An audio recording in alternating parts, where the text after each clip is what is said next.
Yo, what's going on? We got top 10 best Billboard #1 songs of all time. Now, last time we did the worst. Now we're doing the best.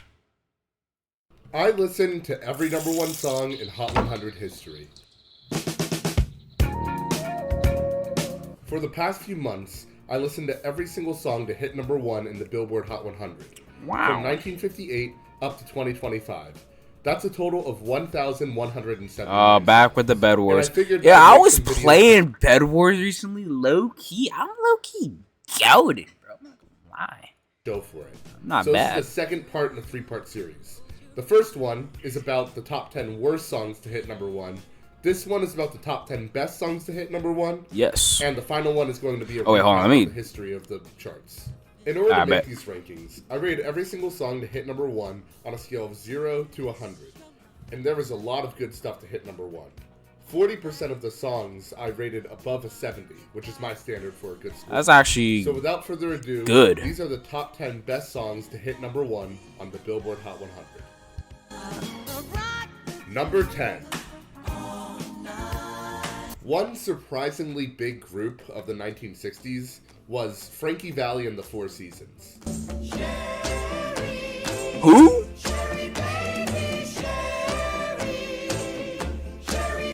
This group had 5 #1 hits, became one of the best-selling musical groups of all time, and even had a Broadway musical based on them. Now, this group made doo-wop songs in the vein of so many others, but what set them apart I actually don't know them at all, but... voice. And you know, it's obviously iconic, but after a few songs, it gets kind of annoying. So it makes sense that in their biggest and best hit, he isn't even on the lead vocals. Oh! Wait, I've heard this song. What the fuck?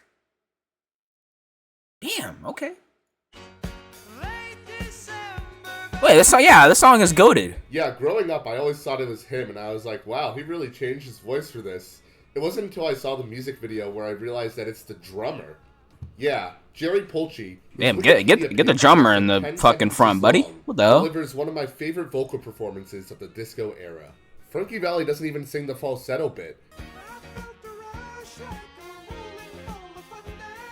That's bassist Frank Ciccone. But no, Frankie's bit is technically the chorus, but it kind of feels like a break from the rest of the song. And I think that all 3 of these vocalists mesh together really well. You know, they all have different voices, but it works out very nicely. The song in general just flows so smoothly, and that's why it's a classic to this day. And look, it's absolutely a sellout on their part, going into the disco craze head first, but it's just too good for me to knock it down for that. True. Just an absolute classic. Hey, if you're gonna sell out, at least make it good, you know? And they made it good, so...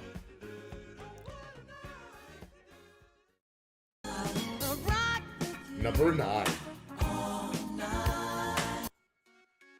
You know, I miss Rihanna. She just completely dominated the late 2000s, early. So what? This song. Let me pause on like a fucking family-friendly frame. I'm trying to guess, bro. What it?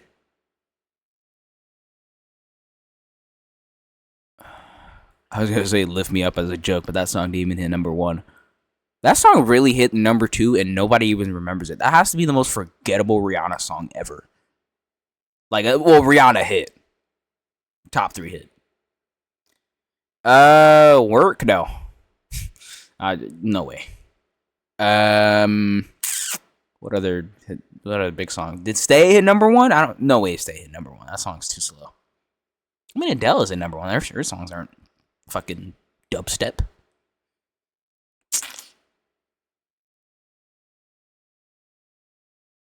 What other #1s is she? I don't even remember. Rude Boy was #1. Probably not that. It has to be like this song. Only Girl in the World. Oh, I think that song actually hit #1. Only Girl in the World. Oh. Fuck, what was one song she made with Drake? Hey boy, I really wanna be with you, and on that phone, and I want right here. Hey boy, I really wanna be with you, cause you're just my type. Oh na na na na. Hey boy, I really wanna get on. Fuck, what was that song called? Okay, that one. 9 years since she released. No, wait, what was that song? No, I'm pretty sure it's even on my playlist. Hold on, let me check. What's My Name? That's what it's called. Album, Anti. I'm pretty sure that had number one. Well, since then, she performed at the Super Bowl. She wrote music for Black Panther 2. She founded 3 businesses, and she married A$AP Rocky. But although I'm holding out hope for a new album, it's time to start looking at her career in retrospect. So with that being said, what do you think is the definitive Rihanna song? This is my choice. Oh, fuck! I totally forgot about this one. And there was Diamonds. I'm pretty sure Diamonds is number 1 too. And S&M. Goddamn, she's like a million number 1s. Umbrella is the lead single off of Rihanna. Honestly, I'd still take What's My Name over this. I'm not gonna lie to you. Third and best album, Good Girl Gone Bad. It hit number 1 for 7 weeks in the US, but it had global appeal as well. In the UK, that's supposed to be like water effects. Massive floods that were happening in the country. So the song hit number 1 there for 10 weeks. It answered my question, really. It's just an instant classic. It's different than a lot of pop songs. I don't really care for it. I'm not gonna lie to you. The rap verse done by Jay-Z is actually featured at the very start of the song. And I just love his verse, especially how he mentions one of my favorite movies at the end. Bro. Okay, I'm pretty sure I've heard this song so many times, but I don't ever think I've heard this Jay-Z verse in full. I'm not even kidding. Like, I'm pretty sure I've heard this song on the radio so many times, but I just don't remember the Jay-Z verse. Do they cut out, like, the Jay-Z verse? Because isn't it, like, one of the main... Because, like, I'm pretty sure, like, it wasn't, like, a remix he did. It was, like, it's, like, on the actual song, like, the Jay-Z verse. But I feel like I've just never heard it, ever. But as I said, this just feels like the definitive Rihanna song. A great... Maybe every time it's on the radio, like, I get to it on the radio when, like, it's past the Jay-Z verse, maybe. Great production, and obviously Rihanna's voice shines as well. And the song's legacy continues to this day, being covered by a variety of artists. Train, All Time Low, Taylor Swift, and my personal favorite, The Wiggles. Because when the sun shines, we'll shine together. Told you I'll be here forever. I honestly don't know how I found it. Look, if you got The Wiggles covering your song, you made a banger. Simple as that. Next. This song's cool. Not one of my favorites. Number 8.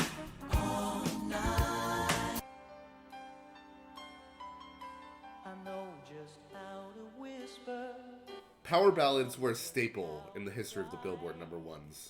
It's something that remained consistent from the 70s on. People love music that, touches at the heartstrings. And for me, they're very hit or miss. Usually they're boring, but there is one that I absolutely love. And it's by a guy that most people haven't even heard of. No, I can't forget the scene. I've never heard of this song. Without You. One of the most underrated. Without You by Kid Laroi. Without You. Harry Nilsson. Oh, can't make a wife out of a hoe. Harry Nilsson, also known as... Damn, this dude Nilsson, copied Kid Laroi. That's crazy. Started out making music when he was working in a bank as a computer technician. His music was very simple, and I'm saying that as a compliment. Sometimes simplicity is what's best.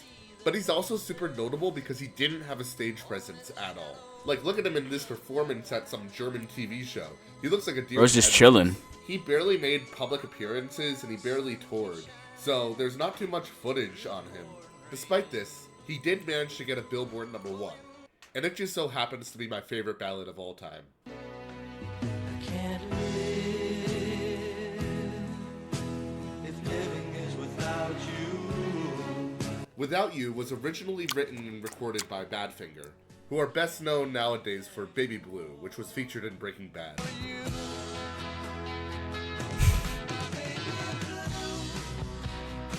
But Nilsson took this song and completely transformed it, in my opinion, for the better. What I like about it is that it's simultaneously grandiose and subtle. The song is only 3 minutes and 20 seconds, but it really fills all of that. The song begins with a verse that's soft before going into the chorus, which is then repeated with more energy. Robot Magic and then Milk. it goes back into the soft verse, and just when you think it's going into the soft chorus,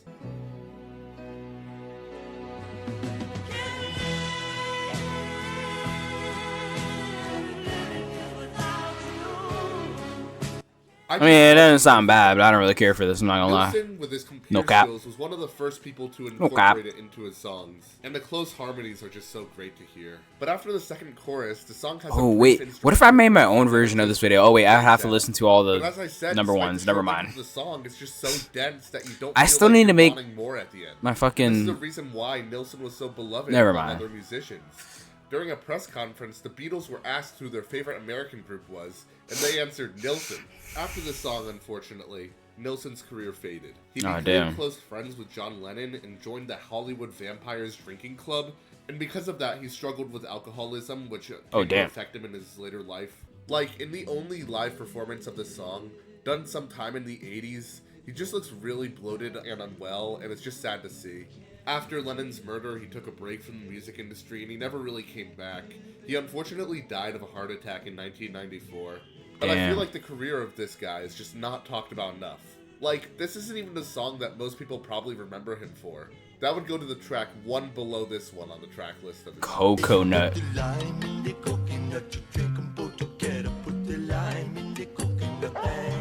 What a weird song.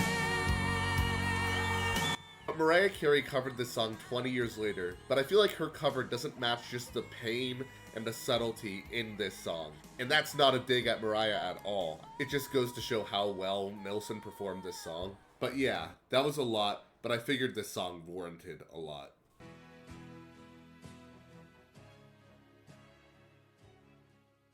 May he rest in peace. Number 7. Now, let's go from an artist that not enough people talk about to an artist that's talked about too much. Life like this is what your life like. Try to live the life right. Okay, well, I mean, this has to be. It's Carnival! Carnival, no way! Oh my god! Like, what? No. Stronger? It's Stronger or Gold Digger? Probably Stronger.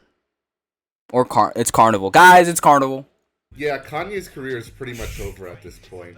And unlike Rihanna, I think that's a good Go, thing. go, go, go. It's That's so good. is simultaneously spectacular and depressing. It's like a train wreck. But that's not to say that his music catalog isn't... Or Heartless, actually. I forgot Heartless in number 1. Look at Kanye West's career retrospectively. Let's talk about... If out of the 3, I think he only had 3, right? I'm pretty sure. I don't know if I don't think I'm missing one. So it's Stronger, Gold Digger, or Heartless. I'm going Stronger. The old Kanye. Oh, kids, Gold Digger. Okay. Personally, I'm going Stronger, but Gold Digger this is was still the second obviously a single good from choice. Kanye West's 2005 album Late Registration, which honestly is my favorite by him. All of the songs have a very orchestral and homey sound, which I think sounds really cool. Plus, Kanye West's vocal delivery and lyricism is just at its best here, and Gold Digger is no exception. Like, the flow in his first verse is just perfection. She said, I could tell you rock, I could tell by your charm. Far as girls, you got a flock, I could tell by your charm and your arm, but I'm And lyrically, it's great too. It's funny, but not in the in-your-face way like the gimmick songs of the 60s and 70s I talked about in my worst list. Kanye shows his signature cockiness, but it's much more down-to-earth than his future projects, which I think is really nice. And the lyrics play second fiddle to the music. Like, it took me like 3 listens to fully understand and laugh at this bit. y'all watching, watch him. He gon' make it to a beans out of that Datsun. He got that ambition, baby. Look at his eyes. This week he mopping floors, next week is the fries. So And then obviously Jamie Foxx's interpolation of Ray Charles's I Got a Woman is just fantastic. But yeah, I just hope that Kanye is remembered for bangers like these and not what he's up to nowadays. Go, go, go, go. let me hear that back. Don't say no Diddy around me. That's my dog. Number 6.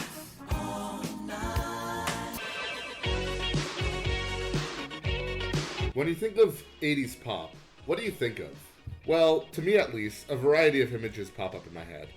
Synths, good music videos, British guys with crazy hair, and to me, there's one song that sticks out when I think of 80s pop, and it checks all of those boxes. Yeah. Really good choice. Don't You Want Me is a song by the synth pop group The Human League. Uh-huh. Wow. It really Don't is. you want me? The synths are just so bouncy and, well, poppy, and the chorus is just infectious. Don't you want me? Oh, don't you want me, baby? But the best part of the song is that the second verse reveals a whole different side to it. I was working as a waitress in a cocktail bar. That much is true. But even then I knew I'd find a much better place, either with or without you. This part of the song was performed by Suzanne Soley, who was only 18 at the time, but she kills it. And making this song a duet just improves it so much. It turns She's 18 in this video? Bro, she looks like she's like 32. What? this part Bro, of I the song swear, bro. Everyone back then looked like old, just older, bro. I swear. performed by Suzanne Soley, who was only 18 at the time. Another person around my age who is way more successful. Awesome. Cool. But she kills it. And making this song a duet just improves it so much. It turns it from like a standard love story to something deeper than that. The story of the song is basically that the male singer recognizes the female singer in a cocktail bar and rises her to fame. And he essentially threatens her, saying that he could put her back to where she was before her stardom. And then the woman replies saying that, you know, maybe she is better off where she started. And I think that's just such a cool story that explores these dynamics. And it's cool that you don't really notice the darkness of it because it's caked under a bunch of synth pop. But yeah, this song had great chart success and marked the breakthrough of the second British invasion, which led to the popularity of many other new wave artists. But even aside from that influence, Nice kill. this song still remains a standard. You better not die to that And silverfish. for good reason.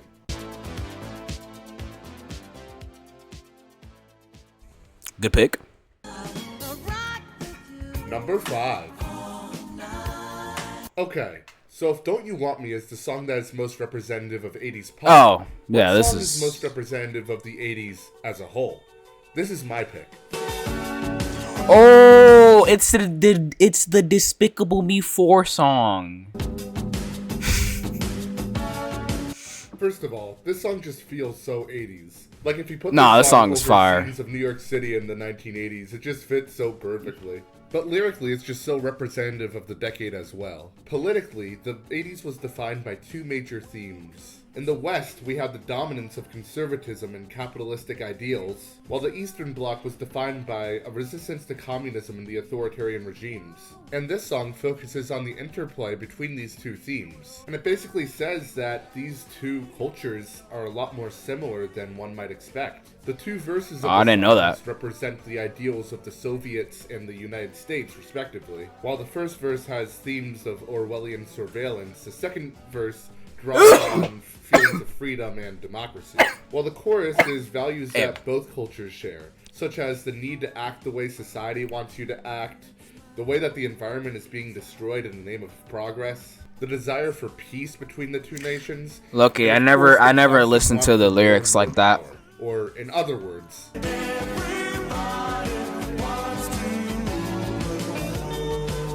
did I mention that this song is incredible aside from the lyrics? The song is in a shuffle rhythm, and the droning synth pop beat leads the listener to feel simultaneously dreamy and uneasy. This song hit number 1 in the US, but interestingly, it only peaked at number 2 in the British charts. And to this day, it's one of the most recognizable songs of the 80s. Both the production of the song and the lyrics of the song are just completely timeless. True. Ever since I was a kid, I'm a legit. Number 4. Alright, it's finally time to start talking about the Beatles. Don't let me The Beatles were one of the most legendary and influential bands of all time. They completely shaped the music of the 60s and beyond. I'm and kidding. They were Oh no, I'm not. I extremely don't. successful. I just. They had I have not heard a Beatles song that made me like, oh shit, this is good. Like, no, I'm sorry. 20 Like, number ones. shit. But I don't have 20 any number Beatles ones songs is on crazy. this list. Oh, And thank that's not God. to say that I don't love the Beatles. Oh, like you because I probably have do. like But a they have a Paul lot of McCartney songs that song are in here or really something. good, but only a few that are excellent. And my favorite songs by them never hit number 1.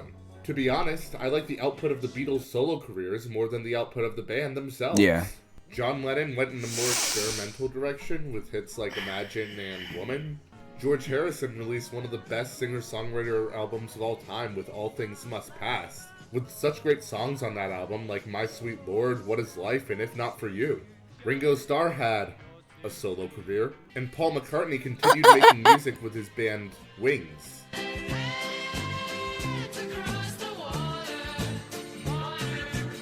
Now, Paul was the most poppy of the Beatles, and the Wings really followed in that direction. And their musical output, to me, is pretty hit or miss. Like, they have their classics, but a lot of their stuff is just a little bit too cheesy or silly for me. But honestly, what's wrong with that?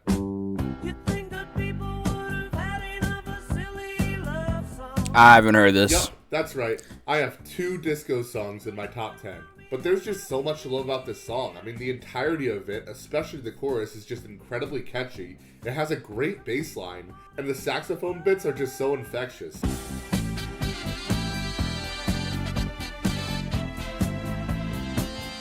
That's not to mention the backstory of the song. For those who don't know, it doesn't sound the song bad. was actually directed at John Lennon, who criticized Paul for making silly love songs. So this is Paul basically saying, yeah, we do write silly love songs. And what's wrong with that?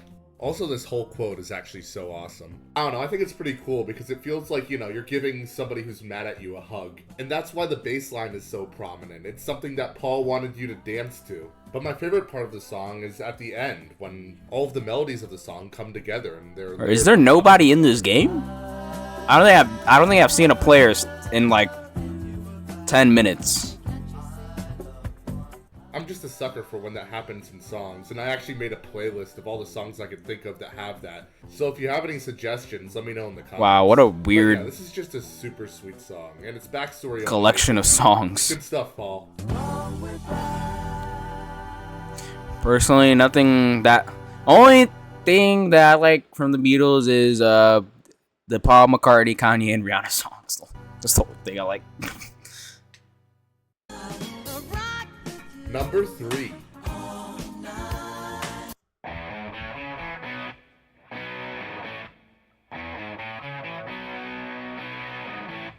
There is nothing to get a song going quite like a guitar intro. Not only do they sound awesome, John Mayer? No. skills, but they also provide... John Mayer has never had a number 1, unfortunately, because America is a failed society. Introduction to what the song is going to be like and what it's going to be about. But one of my favorite guitar intros is a bit unique because it's an acoustic guitar.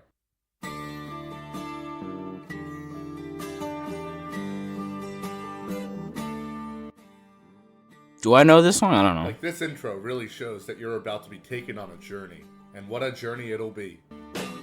Wake up, Maggie, I think I got something to say to you. I mean, it kind of sounds familiar. I don't think I've heard this, though. Music is a bit interesting to me. Because he's better known for his later stuff, which is more new wave. Oh, I know this song. Inspired. And although I really like some songs, I don't know the one he's talking about. I feel really sleazy, and I prefer his more natural stuff, which he did in the early 70s. His career started with the soft rock band Faces in the late 60s, and Maggie May was his first solo hit. Lyrically, Maggie May is about a younger man who feels alienated, so he starts a relationship with a much older woman, which then starts to go awry and he wants to get out of it. Oh wait, my bad. That's the plot of the 1967 film The Graduate. Let's try this again. Maggie May is about a younger man who feels alienated. Did I miss the reference? With a much older woman, which then starts to go awry and he wants to get out of it. But also, he's a rock and roll singer. And musically, the song is the same shit. Pleasant to listen to. Rod Stewart's voice mixes really well with the acoustic guitar in the background, and the bass line is really nice and helps to move the song forward. But what puts Yellow is really like and moves the song from just being such a really a good bottom song tier to one of color. the best number 1s of all time is the outro.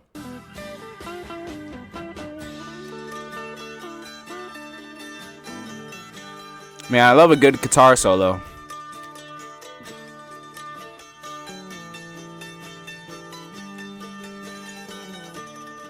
This part is up here for one of the best 90 seconds in music history. The mandolin is just so incredible. And when Rod Stewart comes in, it just makes it even better. But as I was listening to all the songs, I left comments on a bunch of them saying my thoughts on it. And I said that the outro must be what heaven sounds like. And I stand by that statement. Just completely elevates the song to just a whole different level. Alright, bet. I mean, that's not bad. I've just never heard of that song. Yep, that's right. I have 2 disco songs in my top 10. Nah, I'm just kidding. I have 3.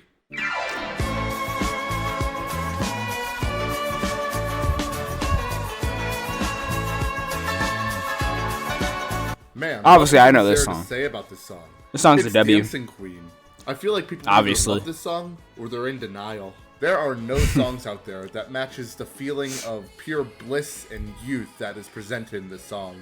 Like, even the music video has that. There are few places that I'd rather be than in this dance hall listening to ABBA. But believe it or not, despite their influence, this was the only ABBA song to hit number 1. Damn. And although it's close, I can say with a decent amount of confidence that this is my favorite one of their songs. And you see it mentioned a lot as like a guilty pleasure, but when it's just so universally beloved and unequivocally good, how's that a guilty nothing pleasure? To be guilty about. Right. In 2008, then Senator and presidential candidate John McCain got a lot of backlash from the media after listing Dancing Queen as his favorite song. And while there are plenty of things to criticize McCain for, that is not one of them. It honestly made me respect him more. Rest in peace. But Dancing Queen is the definition of a perfect pop song. But it's only number 2 on my list. What could top it? I don't know. Probably Michael Jackson. Oh. So it's gotta be Michael Jackson. Come on, let's be honest. Tie for 10th place with a score of 94. I end up choosing the 4 seasons, but here are all the other ones. In order from oldest to newest. Hey Jude. You know I had to get some Beatles representation here somehow, and this is one of my favorite songs by them.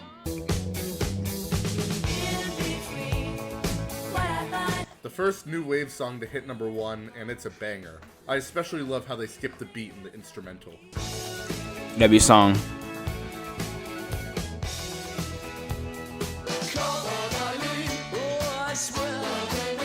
Just an absolute 80s classic. Shouts to Birmingham. The best guitar riff. I don't think I've heard this. One of the most iconic music videos of all time, and an iconic vocal performance to match it. In my opinion, the best music video to hit number 1, and a great song to match with it. Oh, she says she wants some Marvin Gaye. Oh, I forgot this in number 1 too. Oh shit. This would probably be on my list, low key. I don't know how this hit number 1, a shit. but I'm not complaining. Fucking list one of Kanye's of this best shit. songs. Damn, really? A modern classic. Plus, it's associated True. with an incredible movie. And that's the honorable mentions. Only one more song to go. It's Michael Jackson. It's Michael Jackson. We know already. Come on, bruh. Or not.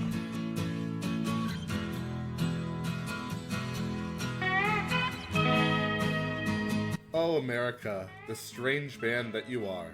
I have so many questions for you guys. Why are you called America, even though you were formed in London?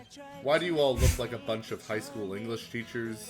Why do you guys write lyrics that range from corny to just bad? And why is your voice so nasally and so soothing at the same time? Yeah, America had some hits in the 1970s, and their stuff is mainly like run-of-the-mill soft rock, and honestly a lot of it can Just be make a trap. But this song is my favorite song of all time. I've never heard of this song. Yeah, like in the past, whenever anybody would ask you what my favorite song was, I'd be like, oh, it depends on the day, or, you know, I don't really have one, but in the past year or so, I've determined that it's undoubtedly this one. And it's super confusing because I don't... Bro, how long have you been in this game? It's obviously boosted by nostalgia. He doesn't even have a bed. Just go kill him. All the time as a kid and Yeah, he's right there. Go. But it just has this soothing sound to it that's honestly hypnotic.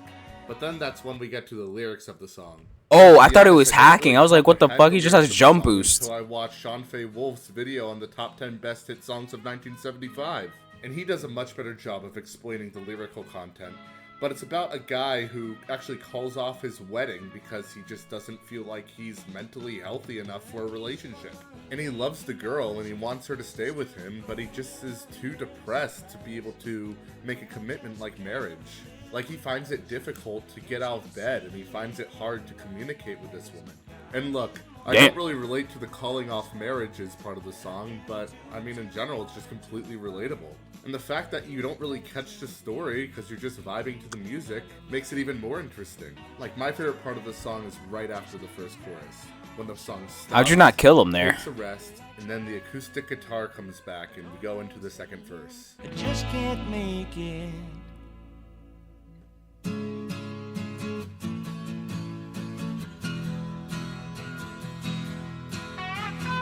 Wait.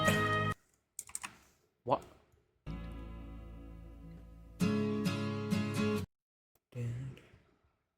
Bro, why does that sound like that one Flow Rider song? Am I going crazy? Y'all know what I'm talking about, right? No? Okay. And knowing the context of the lyrics, that pause just feels so much more empty. But yeah, Sister Golden Hair. Not only my favorite #1 song of all time, but my favorite song of all time. Maybe I gotta listen to this song to open my eyes.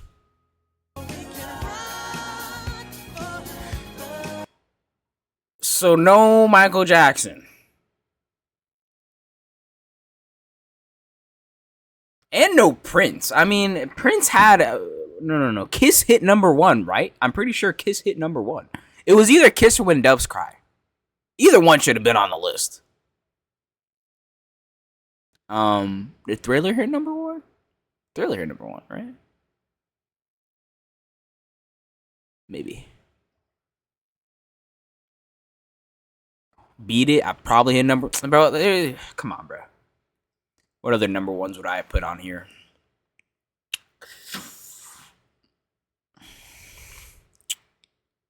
Let's save it for the end. Let's save it for the end. Thank you for watching my video. I hope you enjoyed it. I did. My choices in the comments, and if I missed any songs, I try to reply to as many as I can. In the description, I linked a spreadsheet that has all of my scores for every #1. Oh shit! I look and want to check that out. In the description, I have a link to my Discord, which I've recently revitalized for this. But thank you for all the support on the channel. Guys, go join us Discord. It's just been great to see, and I'm really thankful. My last video no in the Michael Jackson series will detail the history of the Billboard #1s, including the song that killed pop music. So make sure to stick around for that one. But Royals. Once again, thank you for watching, and I'll see you later. Bet. Wait, hold on. I'm gonna go look at the spreadsheet. All right, so I made it bigger so you can kind of see. I hope you can see. I'm just gonna scroll down. I don't know any of these fucking old ass songs. Luther. So this was made. Luther. When did Luther hit #1? So this is like made in like February. This spreadsheet, or was it? Maybe it was updated. Ooh, Fortnite. Low-key Fortnite might go on my list. I'm not even trolling, bro. 65. Montero would... Oh, there's too many choices, bro. Low-key, I would not have a lot from, like... Hey, if you're below... If there's a song below fucking 2000, you don't have a good chance. I'm not gonna lie to you. What did Michael Jack... Let's see. Michael Jack... Like, I'm actually curious. Michael... Alright, let's see. Michael Jackson, Ben. Oh, that was on the... No, that wasn't on the other list. Don't stop taking. Rock With You, 83, okay. Billie Jean was not on the list? That's kind of crazy. Beat It. Fuck is... Oh, Maniac is that other song. Say, what the fuck is that? Man, featuring George Michael. Okay, that's just... Okay. Is that all of Michael Jackson's? Bad. Okay. Cause you gotta have faith. The Way You Make Me Feel. Man in the Mirror. Bro, like no Michael Jackson songs? Really? That's low-key crazy. Like I would at least put one on mine. Black or White, 71. You Were Not Alone. Okay, that's it for Michael.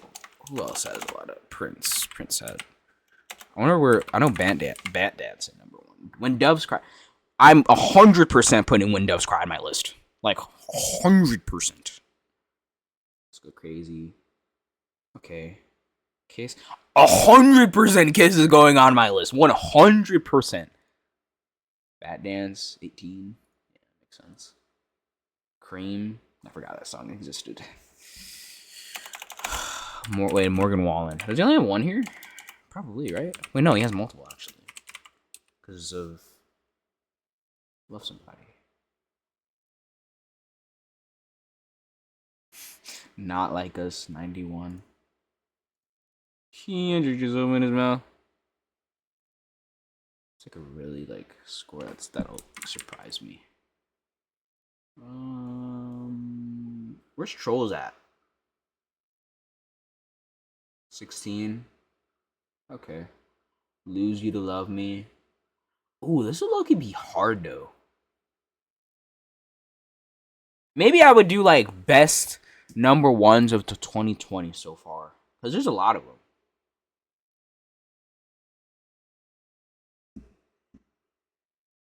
Cruel Summer 90.5.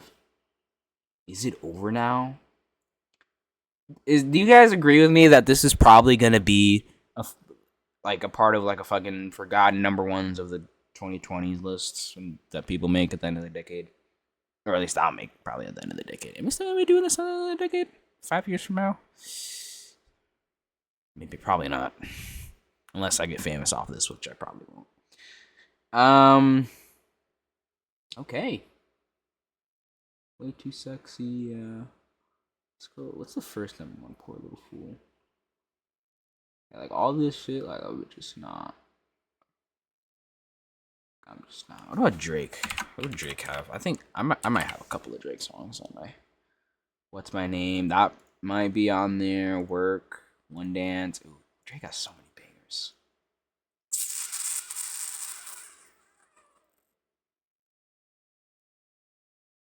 Slime Me Out, like. Interesting. Why does he only have 13 here? Does he only have 13 number 1s? I thought it was like 20. Yeah, whatever. Alright, I'm done. I need to stop. Alright, well guys, what do you think of the video? Personally, for me, a lot of stuff on here I would not even like be close to touching my list. Especially like the top 5. Like, nah, I'm good off that. But like he has his taste, so I don't need to shame him for that. You know, everybody has their own taste. Like, I would probably only have a few songs on my fucking list that are before the 2000s, because I don't really listen to a lot of stuff that, if any, stuff from the 2000s, like before the 2000s. Because I'm young as fuck. I'm not gonna listen to that old ass shit. I ain't listening to no Beatles, baby. I'm gonna fall asleep in 2 seconds. All right, guys, well, go subscribe to Rocket Jack and subscribe to me. Like this video. Go like the original video. Follow my Twitter. Go subscribe to my second channel, and yeah, I will see you next time. Goodbye.